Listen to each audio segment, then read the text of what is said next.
Hallo, my naam is Joa van Koller. Ek is van Woester Primêre Skool en my onderwerp is Goeie maniere hou jy op die regte koers. Geagte voorsitter, ek wonder na 'n geruime tyd oor iets baie ernstig.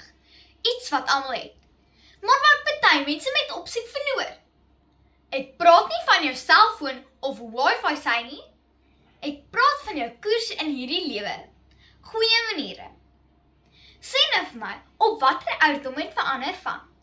Ag toe maar my poppelappie, sê net mooi asseblief en dankie vir die tannie.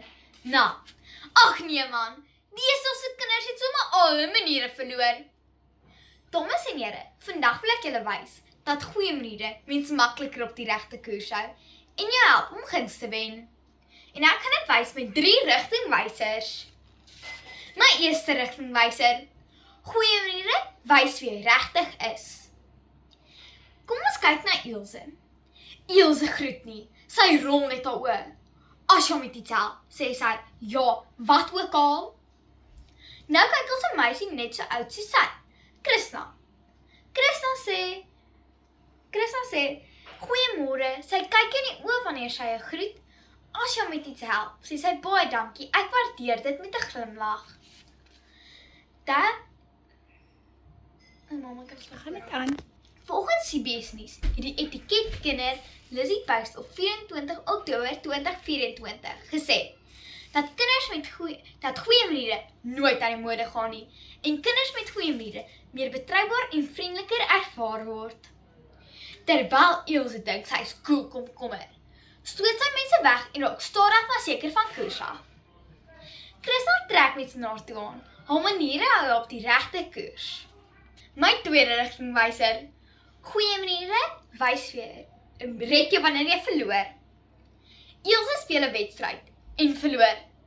Sy haat dit om te verloor. Sy gooi die bal neer, blameer die span, selfs die weer, en begin huil. Krishna speel in dieselfde wedstryd en verloor ook. Sy haal diep asem en sê, wel gedaan, jy het mooi gespeel. Dale Carnegie skryf reeds in 1936 in sy boek How to Influence and Influence People dat kinders met meer respek toon, samewerking en ondersteuning in die lewe kry. Terwyl Ilse brand brim met haar stinkhouding. Krishna Boupere met haar goeie sportsmansgees. Raai wie kies die afrigter om volgende keer te speel? My derde rigtingwyser. Goeie maniere bepaal jou toekoms. By die skool onthou die onderwysers vir Ilse daardie kind wat die klas onsmaaklik gemaak het. Krishna is iemand gekies word vir die span en as 'n leier. Volgens UNICEF het die webtuise verduidelik die lewensvaardigheidsraamwerk van 2019. Dat sosiale vaardighede soos respek, empatie kinders help om beter besluite te neem, sterker verhoudings te bou, wat hul toekoms positief kan verander. Ilse dink, goeie maniere wys jy swak. Krishna wys dat goeie maniere mens eintlik sterker maak. Voorsitter, dames en here, vandag het ek julle gewys dat goeie maniere mens makliker op die regte koers hou en jou help om guns te wen. Dis eintlik soos 'n GPS. Want dit wys wie jy regtig is, red jy wanneer jy verloor en bepaal jou toekoms. So, wanneer jy moet kies, is ek vandag Ilse of Krishna. Kies die regte koers, kies respek, kies goeie maniere. En raai wat? Dit kos jou absoluut niks nie.